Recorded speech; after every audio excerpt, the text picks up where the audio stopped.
Queen. We did start a hatchery immediately.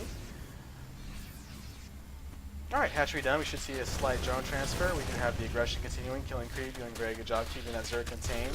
Rock's still not dead yet. Those rocks overpowered. Alright, coming out to harass the third.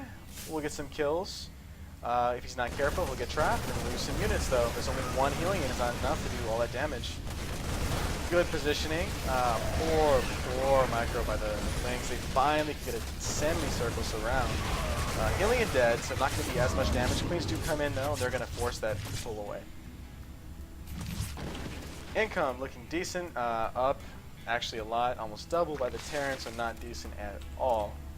But we do have this base about to finish. Terran did decide to stay on 2 bases, so the best he can do is constantly kill the third, constantly kill the natural, just to stay even, and slowly begin to pull ahead. But as long as he allows these thirds to get up and mine for, I want to say, about a minute, this advantage he has is going to be completely negated. He's actually behind in upgrades. He just finished 1-1, 2-2 about to finish within about 30 seconds for our Zerg player. Jardos are doing a decent job spreading the creep. I do like that creep's important, but if you have to sacrifice your macro to spread creep, then don't do it. He focused on getting good engagement, decent engagements, and macroing, getting his bases back up. He's never been supply blocked. He wants his upgrades decent. All those together are more important. He will start losing overlords.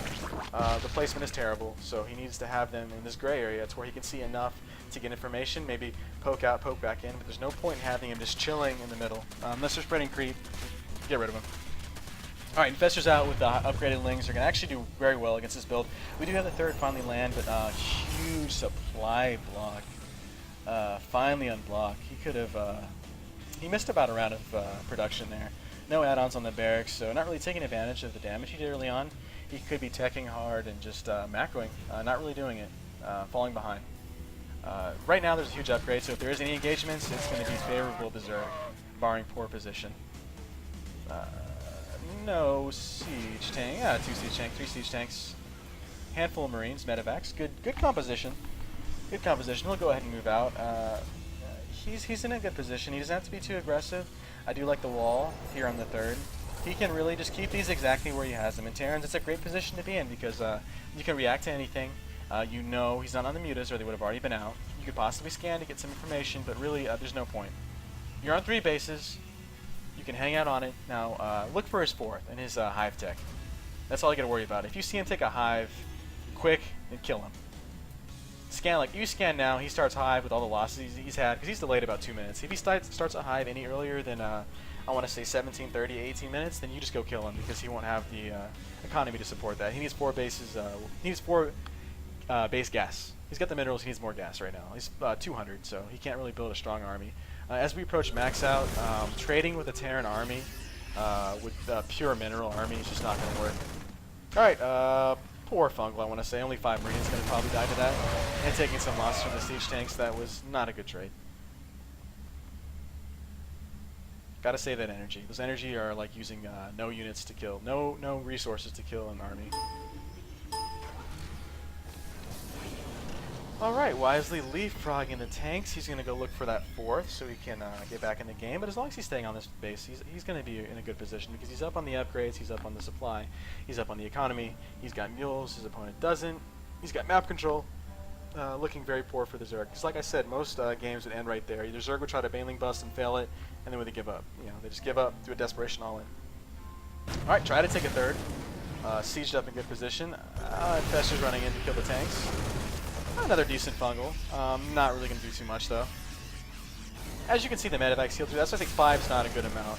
You need to Fungal, I want to say, a few more than the number of medevacs there are. Okay, poor positioning by the medevacs caused those to die. But, you know, because the medevacs are going to heal the Marines 1 for 1 pretty much. So if you only Fungal 5 and he's got 5 medevacs, you've effectively done nothing.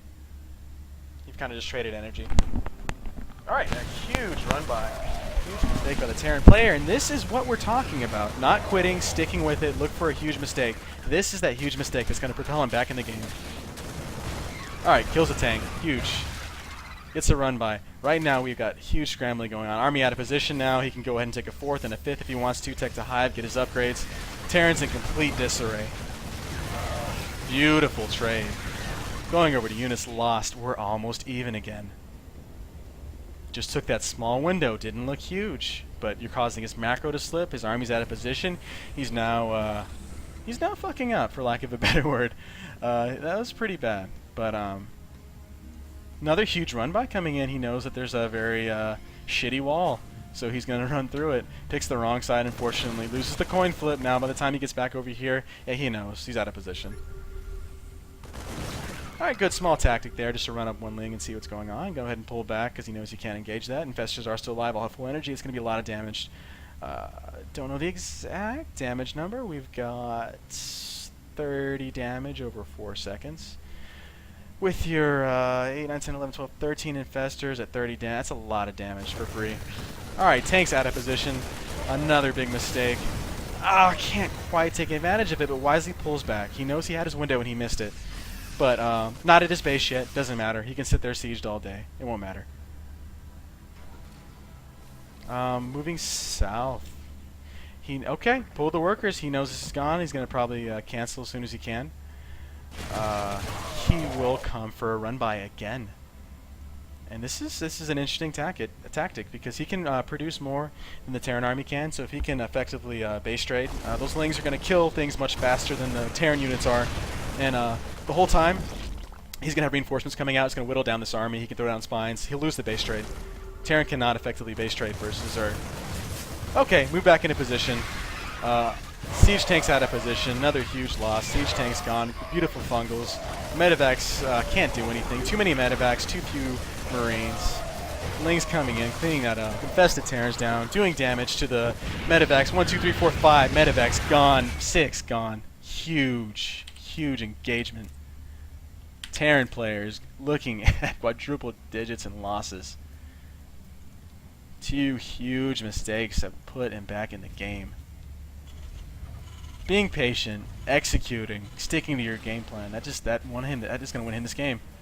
It's not over yet. We've got a long game ahead. He's got a long road to climb. He still has to safely transition into that hive tech that both players now know it's going to go to late game. We can banter back and forth with these tier 2, tier 1 units, but both players know the attacking player is going to lose. So we'll try some run-bys. He's got the planetary down. Not going to happen. We need to take a 4th, a 5th, a 6th, a 7th base. That's just spending, that's spending what you can. I have money. I need to spend it. This is going to do something for him in the late game. Pulling the minerals is not.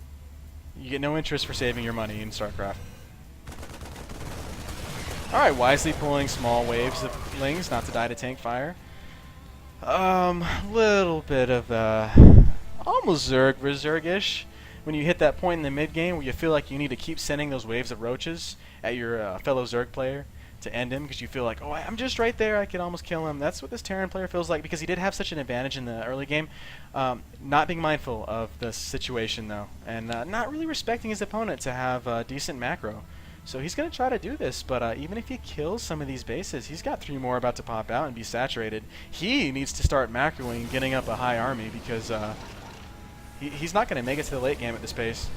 Still no combat shields. +3 vehicles started. Not sure about that unless he's planning on going mech. That was a pretty big waste.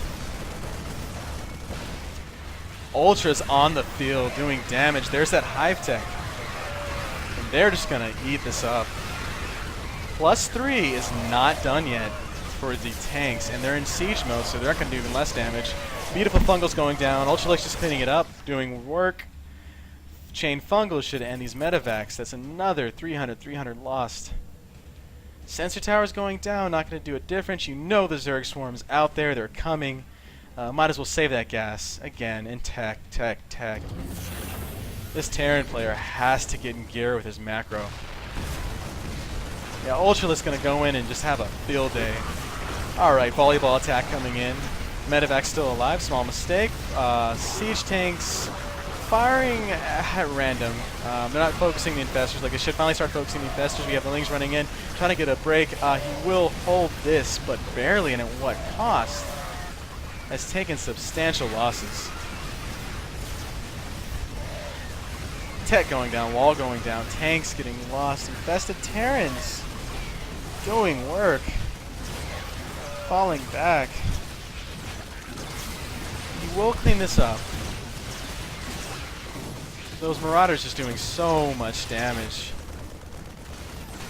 More Marines coming out, not having that combat shield is hurting.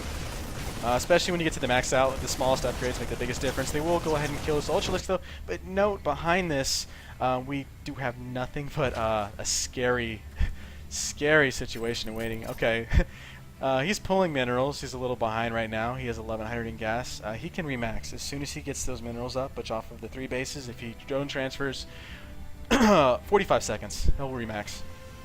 And he did enough damage to keep the Terran pinned back on these 4 bases. Terran, unfortunately, just has not had an answer for the Zerg late game as of late with the Ghost nerf. It needed to be nerfed, in my opinion. But either way, even Ghost at this point would be a terrible composition, because Ultralisk aren't really going to die that fast, and he just has Infestors too, and he's got too much right now. You need... I don't even know. This is looking bad. He just had the 4 bases. He's got a macro. I'm glad he's killing creep, but this isn't the early game. Again, both players know the situation. This turns, at this point, into a pure macro game. Who's going to max out and have the most effective engagements? This is just a weird situation. He's sticking on the tanks and the Marauders. He's got to know in the back of his mind that a Broodlord transition is not only possible, but probably inevitable with all this extra gas. I don't know if we have a Spire down. Getting some drops up at the empty bases. He's going to kill 300 minerals. He is going to start getting mined out. As you can see here, main completely mined out, natural mined out, third mined out, fourth heavily being mined. I mean, we're already down under 1,000 in each patch. Some patches as low as 400, so he's going to need a 5th and a 6th base pretty soon just to keep pace if he's going to continue to army trade like this. You know, killed 600 minerals, but the Zerg's just going to go ahead and pop these right back down. Take these south ones. He needs a tier 3 of some sort. This is just not going to bode well. Poor engagement. We have flanks from both sides. Beautiful fungals going down. Infestor's doing so much damage. Alright, Ultralisk coming in, doing work. Does not have the armor upgrade, but it doesn't matter. Volleyball attack going down. Siege tanks firing at anything they can, but it doesn't matter. They're dead. Medevacs popping like flies. There's nothing he can do. He's trying so hard to put pressure. This Zerg is just going to remax right away. Already back to 150 supply. That attack literally died and got remaxed as he was pulling away with his reinforcements. This is what Zerg does, though. We do have the continued upgraded Marines coming out. If you're going to use Tier 1, we need to have it upgraded. Throwing down more barracks so he can effectively spend his minerals, but he will find... these attacks are just going to become less and less effective.